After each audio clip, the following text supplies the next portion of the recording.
नमस्कार, जय महाराष्ट्र मित्रांनो. निर्धार कॉम्पिटिटिव्ह हब या यूट्यूब चॅनलमध्ये मी दिनेश गवई तुम्हा सर्वांचे हार्दिक स्वागत करत आहे.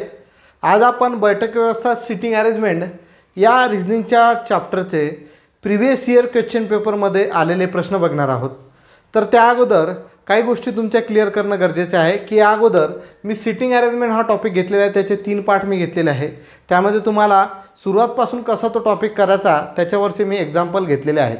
ज्यांनी कोणी ते व्हिडिओ बघितले नसतील त्यांनी ते बघून घ्यायचे आहे. त्यानंतर इकडे यायचं आहे आणि सुरुवातला इथं जर बघितलं तर तुम्हाला थोडंसं क्रिटिकल जाईल, पण उदाहरण तुम्हाला मी कशा पद्धतीनुसार समजून सांगत आहे ते तुम्हाला समजेल.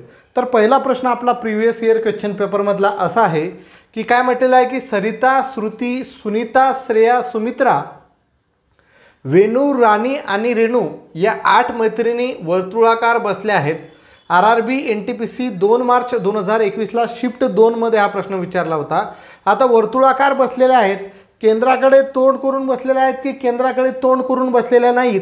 इथं असं आपल्याला दिलेलं आहे का, किंवा खालच्या जे 5 कंडिशन आपल्याला दिलेलं आहे की सुमित्रा ही श्रुतीच्या उजवीकडे 3ऱ्या स्थानी बसली आहे, श्रेया आणि सरिता ह्या श्रुतीच्या शेजारीच बसल्या आहेत, वेणू सरिताच्या डाव्या बाजूस शेजारी बसली आहे, रेणू श्रेयाच्या समोर बसली आहे, राणी श्रेयाच्या शेजारी बसली नाही, तर वेणूच्या उजवीकडे 3ऱ्या स्थानी कोण बसलेला आहे हे आपल्याला कळायचं आहे. आता हे 5 कंडिशन आपल्याला दिलेले आहेत, म्हणजे अशा पद्धतीनुसार या बसलेल्या आहेत. तर यामध्ये असं कुठेही दिलेलं नाही की ते वर्तुळाकार बसलेले आहेत तर केंद्राकडे तोंड करून बसलेले आहेत की नाही आहेत. बरोबर आहे. तर मी तुम्हाला सांगितलं होतं की जेव्हा तुम्ही बैठक व्यवस्थेचा प्रश्न हे करता, तुम्हाला जर डायरेक्ट दिलेलं नाही आहे की ते केंद्राकडे तोंड करून बसलेले आहेत की नाही आहेत, तर तिथं आपण लक्षात घ्यायचं की ते केंद्राकडे तोंड करूनच बसलेल्या आहेत.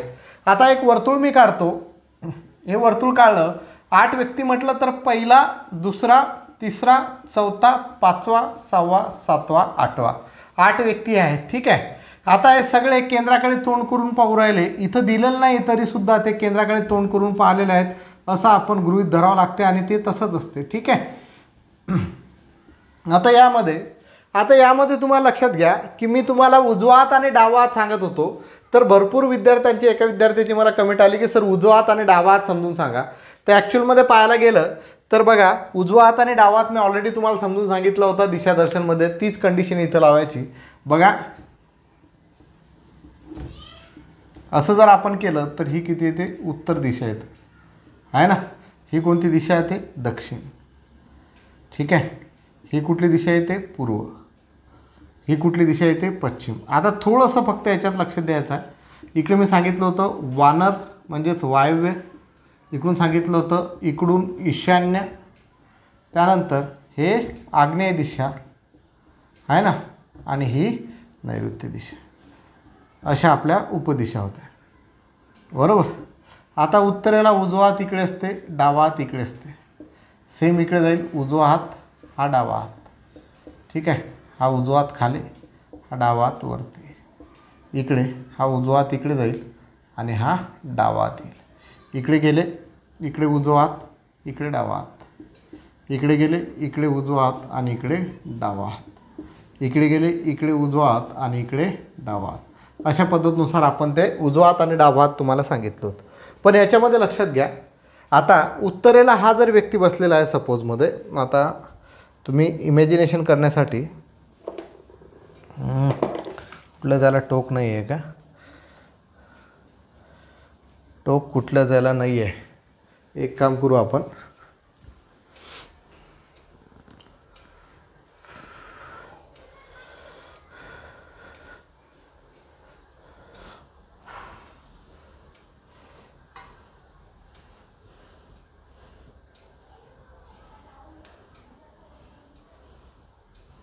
ठीक काय करणार. ठीक आहे. पेनावरूनच बघून घेऊ आपण. पेनावरून बघा, लक्षात घ्या. समजा असा बसलेला, हे त्याचं तोंड आहे आणि हा आहे. ठीक आहे. लक्षात घ्या, हा इकडे पाहू राहिला, ॲक्च्युअलमध्ये बसलेला आहे तो उत्तरेला, पण पाहू कुठं राहिला, दक्षिणेला. मग दक्षिणेला बघा, इथं बसणारा व्यक्ती दक्षिणेला पाहू राहिला म्हणजे त्याचा हात जो आहे दक्षिणेकडे जो हात दाखवतो तो असेल. म्हणजे हा जर इकडे पाहू राहिला तर याचा इथं हात चेंज होते, म्हणजे हा इकडे याचा डावा हात होतो आणि हा इकडे याचा उजवा हात होतो. ठीक आहे. सेम आता उत्तरेला बसणारा हा उत्तरेला हा माणूस जो आहे दक्षिणेला बसलेला आहे आणि तो पाऊल कुठं राहिला उत्तरेला. मग उत्तरेला उजवा हात कोणत्या दिशेला असतो इकडे आणि डावा हात कुठं असतो इकडे. म्हणजे असे हात ते चेंज होतात. आणि लक्षात घ्या स्वतः आपण तिथं बसलेला आहे. समजा आपण इथं बसलेला आहे असं बसला एक व्यक्ती तर माझा इथं हात कसा राहील इकडे राहील. आता इथं जर पाहिलं तर मी असं उलटा बसेल माझा उजवा हात इकडे राहील डावा हात इकडे राहील उत्तरेला. बरोबर आहे. म्हणजे चेंज होऊ राहिलं या गोष्टी लक्षात ठेवा. इथं जर बसलो तर मी असा बसेल असा थोडा आहे ना तर इकडे उजवा हात इकडे डावा हात. पश्चिमेला जर बसलो तर इकडे उजवा हात इकडे डावा हात. म्हणजे जे आपल्या रेग्युलर दिशा आहे त्याची डायरेक्शन चेंज होऊ राहिली हाताची. आणि ते जर वर्तुळाच्या केंद्राच्या विरुद्ध दिशेला पाहत असतील हे काय करू राहिले वर्तुळाच्या केंद्राकडे पाहू राहिले. आणि जर ते वरती पाहत असते समजा हे जर वरती पाहत असते तर काय झालं असतं जे आपले दिशाची जी दिशा आहे दिशामध्ये जे आपण हात सांगितले होते तसेच ते राहिले असते. म्हणजे हा उत्तरेला बसला आहे वर पाहत आहे तर त्याचा उजवा हात जो राहतो उत्तरेला तसंच राहिला असता डावा हात जसा आहे तसाच राहिला असता. हा इकडे पाहत असता खाले दक्षिणेकडे इथं बसलेला आहे दक्षिणेकडेच पाहू राहिला. म्हणजे ज्याचा डावा हात इकडे आहेत आणि उजवा हात इकडे आहे तसंच राहिलं असतं. लक्षात आलं काय. जर लक्षात घ्या केंद्राकडे तोंड करून जर पाहत असतील तर दिशामध्ये आपण जे हात घेतले होते त्याच्या विरुद्ध दिशा होतात. म्हणजे उत्तरेला बसला असेल तर दक्षिणेकडचा डावा हात घ्यायचे, पूर्वेला बसलेला असेल तर पश्चिमेचे हात घ्यायचे, वायव्येला बसलेला असेल तर आग्नेयेचे हात घ्यायचे. किंवा आपण तिथं स्वतः बसलेला आहे असं गृहीत धरून तिथं आपल्याला क्लिअर करता येते. ठीक आहे. तर हे हाताचं मी तुम्हाला समजून सांगितलं कारण ऋतुराज पाटील आपला माझा आवडता विद्यार्थी आहे त्याची कमेंट आली होती की थोडं हाताचं समजून सांगा. ॲक्च्युअलमध्ये पाहायला गेलं तर खूप सोपं आहे. अजून जरी समजलं नसेल तरी सांगा मी परत सांगेल एकदा. ठीक आहे. परत रिवाईज करून बघायचं आहे. आणि त्या अगोदर हे बघण्याच्या अगोदर पहिले दिशादर्शनचं पहिलं जे लेक्चर होतं आपलं ते बघून घ्या. ठीक आहे. तर आता प्रश्नाकडे येऊया आपण याचं सोल्युशन कसं करायचं. आता 8 व्यक्ती आपल्याला दिलेले होते. ठीक आहे. 8 व्यक्ती आपल्याला दिलेले होते. व्यक्ती म्हणजेच लेडीज आहेत मैत्रिणी आहेत 8 मैत्रिणी. तर वर्तुळाकार बसलेले आहेत म्हणून मी एक वर्तुळ काढलं. 8 आहेत म्हणून 1 2 3 4 5 6 7 8. ठीक आहे.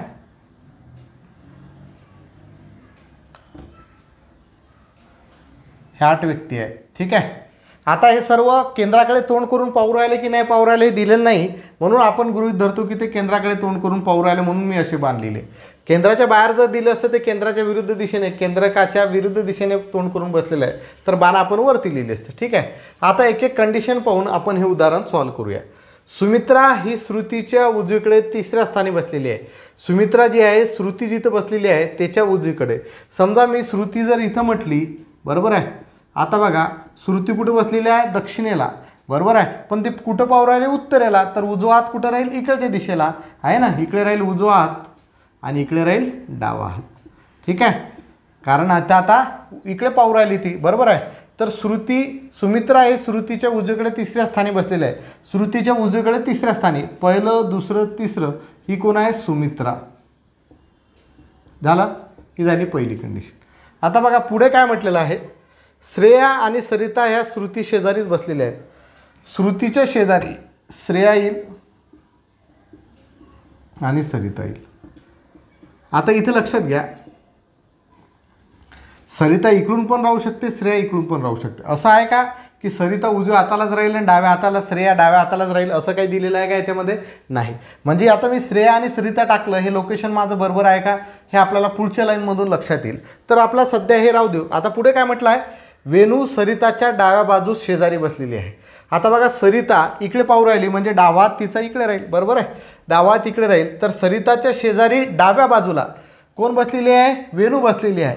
सरिता इथं आहे तर सरिताच्या डाव्या बाजूला तर श्रुती येऊ राहिली. म्हणजे आता जे आपण लोकेशन टाकलं की श्रेया इकडे आणि सरिता इकडे तर हे काय झालं चुकीचं झालं. मग मी काय करू शकतो सरिता इथं घेतो आहे ना. सरिता इथं घेतली आणि कोण होतं दुसरी श्रेया इथं जर घेतली तर मला आता पुढे लक्षात येते दुसऱ्या लाईनमध्ये की श्रेया आणि सरिता श्रुती शेजारीच बसलेल्या आहे ते झालं. श्रुती शेजारी सरिता आणि श्रेया झालं. ठीक आहे. सी काय आहे वेणू सरिताच्या डाव्या बाजूस शेजारी बसलेली आहे. सरिताचा डावा हात इकडे राहील बरोबर. तर शेजारी डाव्या बाजूला कोण बसलेली आहे वेणू बरोबर झालं. सरिताच्या डाव्या बाजूला शेजारीच वेणू बसलेली आहे बरोबर. वेणू शेजारी आली. पुढे काय म्हटलेलं आहे रेणू श्रेयाच्या समोर बसलेली आहे. जिथं पण श्रेया असेल त्याच्यासमोर कोण असेल रेणू. आता इथं श्रेया आहे श्रेयाच्या समोर इथं कोण आली रेणू. ठीक आहे. एवढं झालं. पुढे काय म्हटलेलं आहे राणी श्रेयाच्या शेजारी बसलेली नाही. जिथं पण श्रेया आहे, श्रेयाच्या शेजारी इकडे श्रुती आहे, इकडे राणी बसलेली नाही असं म्हणणं आहे त्यांचं. इथं राणी बसू शकणार नाही. मग राणी कुठं बसेल? इथं बसेल. एकच जागा आहे आता उरलेली, इथं बसेल. राणी इथं बसेल, दुसरी जागाच नाही. आता बाकीच्या जागा काय झालेल्या आहेत? फिक्स झालेल्या आहेत. म्हणजे राणी इथं बसत नाही. आता कोण राहिलं? एक 8 मैत्रिणी होत्या, त्याच्यामधली आपली कोणती राहिली? सरिता झाली, श्रुती झाली, सुनीता राहिली. सुनीता आहे का याच्यामध्ये? नाही. म्हणजे सुनीता कुठं आहे? या श्रेयाच्या जवळ बसलेली आहे. सुनीता जी आहे श्रेयाच्या जवळ बसलेली आहे. दिसलं का सर्वांना? तर खूप सोपं होतं, काहीच नाही. फक्त दुसऱ्या याच्या लाईनमध्ये थोडंसं चुकण्याचे चान्सेस होते, बाकी कुठंच नाही. तर यामध्ये आपल्या लक्षात आलं की बघा, आता प्रश्न आपल्याला विचारलेला आहे, तर वेणूच्या उजवीकडे तिसऱ्या स्थानी कोण बसलं आहे? आता बघा, वेणू हे आहे, वेणूचा उजवा हात कुठं राहील? खाली. डावा हात राहील वरती, बरोबर. तिकडे तोंड करून पाहू राहिली, बरोबर आहे. ठीक आहे. तर हा वेणूच्या उजवीकडे तिसऱ्या स्थानी, पहिल्या, दुसऱ्या, तिसऱ्या स्थानी कोण बसलेली आहे रे? श्रेया. तर वेणूच्या उजवीकडे तिसऱ्या स्थानी कोण बसलेली आहे? श्रेया बसलेली आहे. म्हणजे याचं उत्तर काय आहे? श्रेया. ठीक आहे. तर अशा पद्धतीनुसार प्रश्न सॉल्व करा. प्रश्न मोठा दिसला म्हणजे सोडून देऊ नका. प्रश्न तो स्किप करू नका. प्रश्न खूप सोपे असतात सिटिंग अरेंजमेंटचे. फक्त एकदा त्याची प्रॅक्टिस झाली की तुम्हाला काही अडचण येत नाही आहे. ठीक आहे.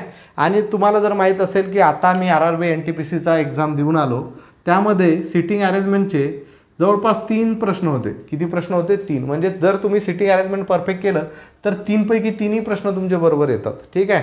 एक प्रश्न तुमचा, 2 प्रश्न तर जवळपास हे वर्तुळाकार असतात आणि एक स्ट्रेट लाईनमध्ये किंवा दुहेरी लाईनमध्ये, म्हणजे एका रेषेत बसलेले आहेत किंवा मधल्यावर किंवा अशा पद्धतीनुसार प्रश्न जे आपण आधी घेतले तशा पद्धतीनुसार प्रश्न आता. म्हणजे 3 पैकी 3 प्रश्न तुमचे परफेक्ट येऊ शकतात आणि 3 मार्क तुमचे इथंच फिक्स होऊ शकतात. तर लक्षात घ्या. ठीक आहे. पुढचा प्रश्न बघूया.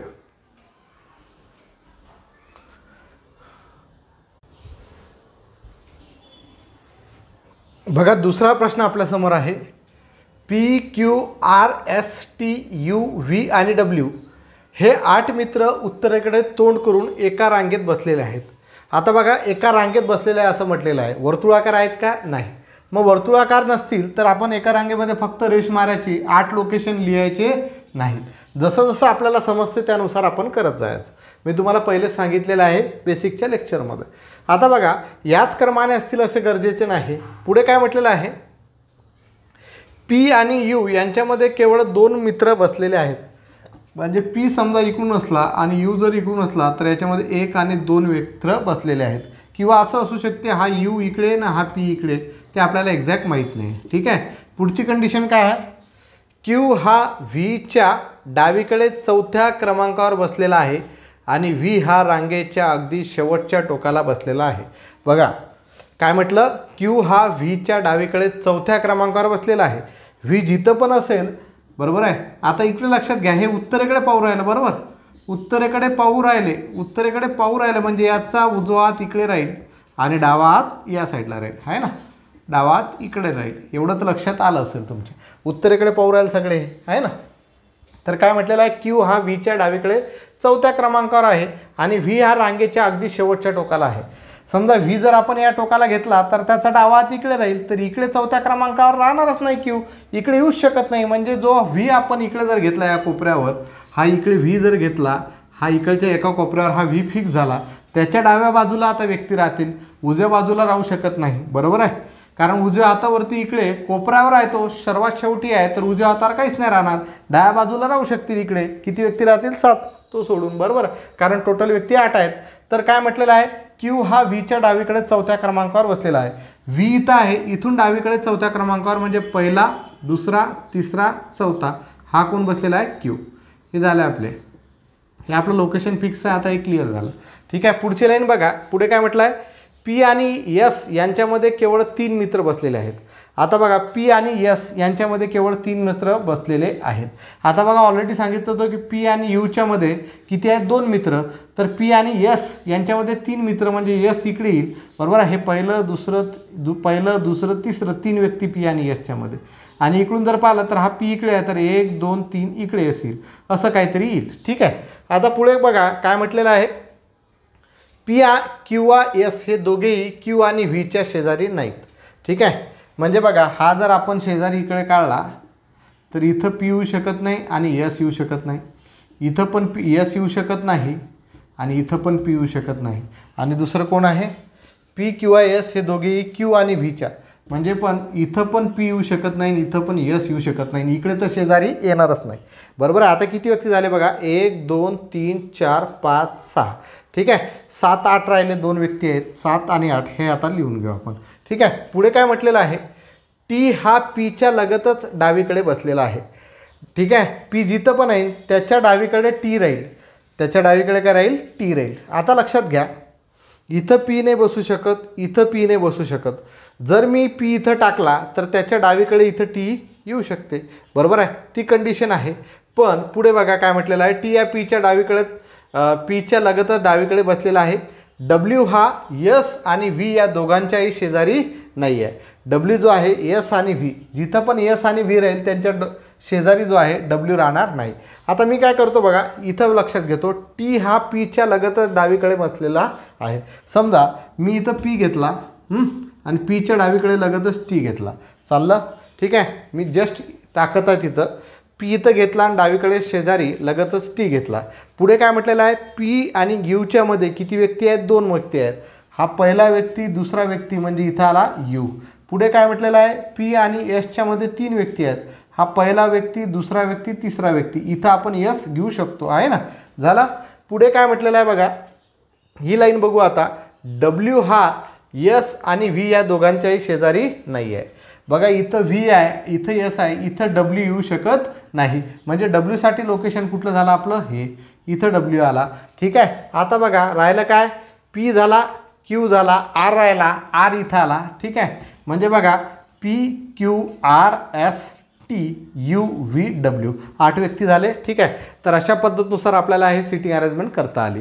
तर थोडंसं दिमाग लावायचं आहे, तो व्यवस्थित एक एक लाईन वाचत क्लिअर करायचं आहे. तर त्यांनी काय म्हटलेलं आहे की खालीलपैकी कोणते विधान बरोबर आहे. पहिलं विधान दिलेलं आहे, आर आणि व्ही यांच्यामध्ये केवळ 2 मित्र बसलेले आहेत. बघा आर आणि व्ही जवळजवळच आहेत, त्याच्यामध्ये 2 मित्र आहेत का, नाहीच. म्हणजे हे पहिली लाईन आपली चुकलेली आहे. दुसरं काय म्हटलेलं आहे, डब्ल्यू हा क्यूच्या लगतच डावीकडे बसलेला आहे. बघा क्यू आहे, क्यूच्या डावीकडे लगतच डब्ल्यू आहे, म्हणजे हे विधान बरोबर आहे. ठीक आहे, पुढचं बघूया. पी आणि आर यांच्यामध्ये केवळ 3 मित्र बसलेले आहेत. बघा पी आणि आर याच्यामध्ये किती व्यक्ती आहेत, 1 2 3 4, पण यांनी किती म्हटलं, 3 म्हटलं, तर म्हणजे हे पण चुकलेलं आहे. पुढे काय म्हटलं, डब्ल्यू हा एसच्या लगतच डावीकडे बसलेला आहे. डब्ल्यू जो आहे एसच्या लगतच, एसच्या लगत आहे का, तो नाही. 1 2 तिसऱ्या स्थानावर आहे डावीकडे, म्हणजे हे पण चुकलेलं आहे. म्हणजे यामधलं आपलं दुसरं विधान जे आहे ते बरोबर आहे. ठीक आहे, प्रश्न थोडासा ट्रिकी होता, इझी होता, पण व्यवस्थित सॉल्व करा, प्रॅक्टिस करा, क्लिअर होत जाईल. ठीक आहे, प्रश्न समजला असेल तर जास्तीत जास्त प्रॅक्टिस करण्याची, प्रश्न म्हणजे प्रश्नाचं सोल्युशन जर तुम्हाला समजलं असेल तर जास्तीत जास्त प्रॅक्टिस करा. प्रिव्हियस इयर क्वेश्चन पेपरचं कुठलंही पुस्तक तुमच्याजवळ असेल तर त्यामधले बैठक व्यवस्थेचे तुम्हाला 50 प्रश्न भेटतील, 40 प्रश्न भेटतील, 100 प्रश्न भेटतील, सॉल्व करा. कारण सध्या रेल्वे ग्रुप डीचा पेपर सध्या नाही आहे, त्याला किती वेळ लागेल हे सध्या सांगता येत नाही आहे. त्यामुळे तुमचा जो सध्या वेळ आहे, आणि जे RRB NTPCचा पेपर देऊ राहिले त्यांना माहीत आहे की पेपर यावेळेस जो आपला TCSने जे एक्झाम घेतलेली आहे आपली रेल्वेची, यावेळेस TCSने काय केलेलं आहे, पूर्ण पॅटर्न चेंज केलेला आहे. जे GK आपलं होतं आहे, कालच एका विद्यार्थ्याची कमेंट आली, मित्रा मला ऑलरेडी माहीत होतं की GK एकदम टफ आलेला आहे, कारण माझासुद्धा GKचा अभ्यास आहे, तर GKचे प्रश्न मलासुद्धा खूप कठीण गेलेले आहेत. आता तुझासुद्धा चांगला अभ्यास असेल, पण GKचे प्रश्न जे आहेत एकदम टफ लेवलचे विचारत आहेत. टफ म्हणजे एकदम डीपवर विचारत आहेत. UPSC MPSC टाईपचे प्रश्न एकदम डीपवर आतमध्ये खोलून, आणि खूप वेगवेगळे प्रश्न म्हणजे कधी असं मी पेपरला गेलो होतो तर NTPCच्या पेपरमध्ये मला काही प्रश्न तर असं वाटलं पण नाही की कधी वाचलेले आहेत. म्हणजे अशा प्रकारचे GKचे प्रश्न विचारलेले आहेत. आणि ग्रुप डीचा काय असतो, एकच पेपर असतो, त्यामुळे ग्रुप डीचा पेपर कशा पद्धतीनुसार राहील हे सांगता येत नाही आहे. त्यामुळे तुम्ही जे पण करत असाल ते एकदम जबरदस्त करा, की तुम्हाला कुठलाही प्रश्न कशाही पद्धतीनुसार कसाही जरी आला तर तुम्हाला तो गणित आणि बुद्धिमत्तेचा सॉल्व करता आला पाहिजे. कारण गणित आणि बुद्धिमत्तेमध्ये तुम्हाला आणखी कठीण प्रश्न यामध्ये विचारू शकतात, अजून कठीण प्रश्न विचारू शकतात, याच्यावर काही करू शकत नाही. जसा तुमचा सिलेबस आहे त्याच आहे. आणि GK आहे, GKला काही लिमिट नाही आहे, लिमिटलेस आहे GK. तर जी केचं जेवढं वाचन करता येत असेल तेवढं जास्तीत जास्त वाचन करा. आणि तुम्हाला मी सांगितलं होतं की आपण पेपर घेऊया दररोज, तर त्यासाठी तुमचा रिस्पॉन्स आवश्यक होता. पण मी तुम्हाला सांगितलं होतं कमीत कमी 10 किंवा 15 विद्यार्थ्यांनी जर यस टाईप केलं तर आपण त्याकडे जाऊया. टेलिग्राम चॅनलवरती दररोज जर तुम्ही एक पेपर घेतला, तुम्ही बनवला, एका विद्यार्थ्याने आज एक पेपर टाकला, दुसऱ्या विद्यार्थ्याने दुसरा टाकला, तर जवळपास आपले 10 विद्यार्थ्यांनी जर असं केलं तर 10 दिवस 10 पेपर होतात. परत जो पहिल्या दिवशी ज्या विद्यार्थ्याने पेपर टाकला होता त्याचा 11व्या दिवशी नंबर येईल. म्हणजे आपले दररोज 50 प्रश्न किंवा 100 प्रश्न जेवढे तुम्हाला जमतात तेवढ्या प्रश्नांची जर तुम्ही टेस्ट काढली तर भरपूर प्रश्नांचा सराव आपला एक्झामपर्यंत होते. पण कोणी त्याला तयार नाही आहे. ठीक आहे. आणि दररोज मला पेपर काढायला तेवढा सध्या आपल्याजवळ वेळ नाही आहे. ठीक आहे. कारण लेक्चर घेणे या सगळ्या गोष्टी यामुळे ते पॉसिबल नाही आहे. तुम्ही जर तयार असाल तर आजसुद्धा सांगतो की कमीत कमी 10 विद्यार्थ्यांनी आजच्या लेक्चरमध्ये यस टाईप करा. आपण ते जो तुम्हाला सांगितलं होतं आधीच्या लेक्चरमध्ये तशा पद्धतीनुसार आपण ते टेस्ट टेलिग्राम चॅनलवरती आपण चालू करू. ठीक आहे. पुढचा प्रश्न बघूया.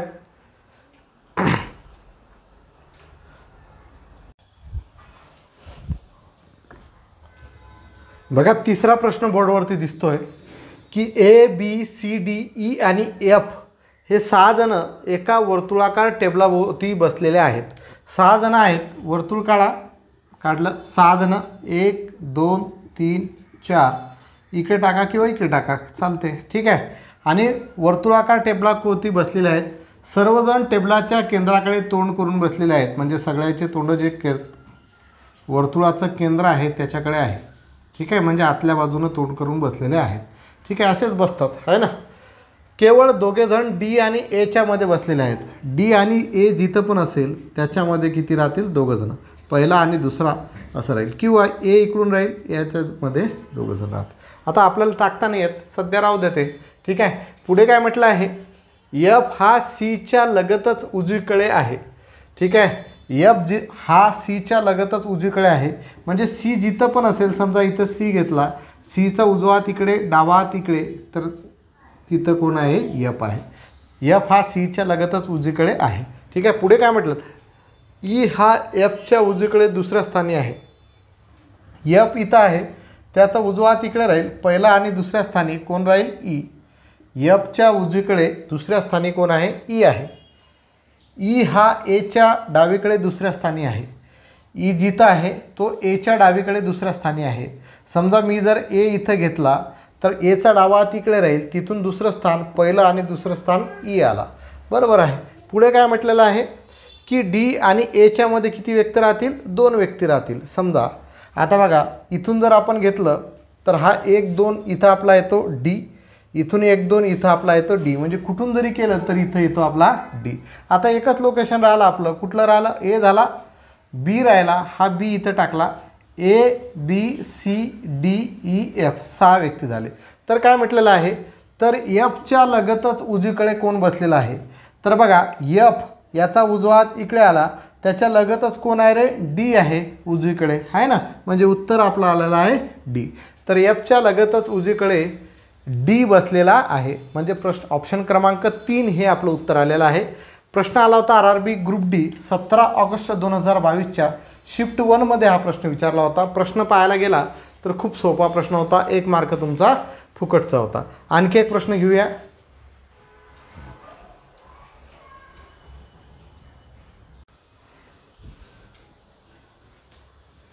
बघा, पुढचा प्रश्न आपल्यासमोर आहे.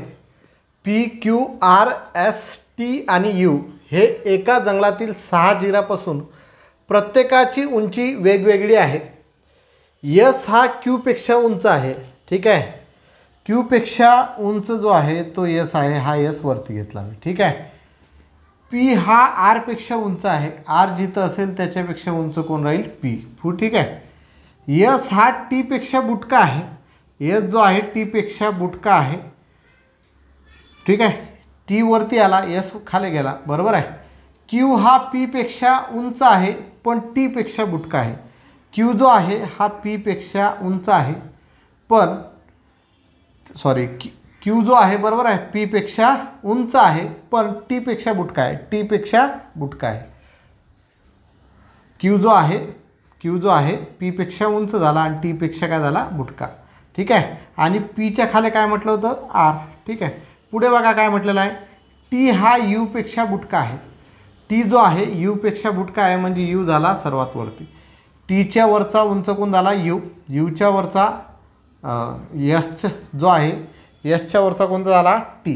ठीक आहे. म्हणजे सर्वात उंच जर विचारलं असतं तर कोणाला असतं यू. आणि आपल्याला काय विचारलं आहे तर सर्वात बुटका कोण आहे म्हणजे उत्तर काय आलं तुमचं आर. तर उत्तर काय आलं आर. म्हणजे पहिलं ऑप्शन बरोबर आहे. ठीक आहे. एकदा परत बघू. एक एक लाईन बघायची आहे. बघा काय म्हटलेलं आहे हे परत मी रफ करतो म्हणजे तुम्हाला समजायला सोपं जाईल. यस हा क्यूपेक्षा उंच आहे. आता उंच आहे म्हणून तो वर घेतला, बुटका आहे म्हणून खाली घेतला, एवढं तर क्लिअर झालं असेल. यस हा क्यूपेक्षा उंच आहे म्हणजे यस जो आहे हा क्यूपेक्षा उंच आहे, एवढं झालं. पी हा आरपेक्षा उंच आहे. आता पी आणि आरचा काही संबंध नाही म्हणून पी जो आहे आरपेक्षा उंच आहे इकडे लिहिलं म्हणजे उंच आहे म्हणून वर, आर बुटका आहे म्हणून खाली. पुढे काय म्हटलं आहे यस हा टीपेक्षा बुटका आहे. ठीक आहे.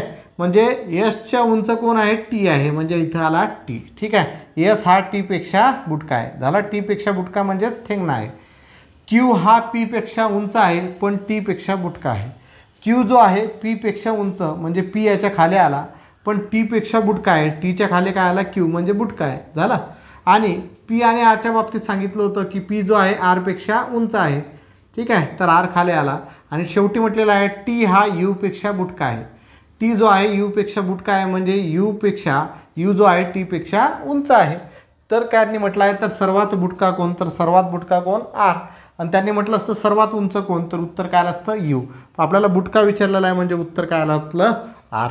ठीक आहे. तर अशा पद्धतीनुसार प्रश्न सॉल्व करा. ठीक आहे. काय अडचण आली तर मी तुमच्या सोबत आहेच. ठीक आहे. उद्या आणखी एक लेक्चर घेऊया PYQ वरचं, आणखी त्याच्यामध्ये 4-5 प्रश्न घेऊया. ठीक आहे. तर आजच्या लेक्चरमध्ये इथंच थांबतो. धन्यवाद. जय महाराष्ट्र.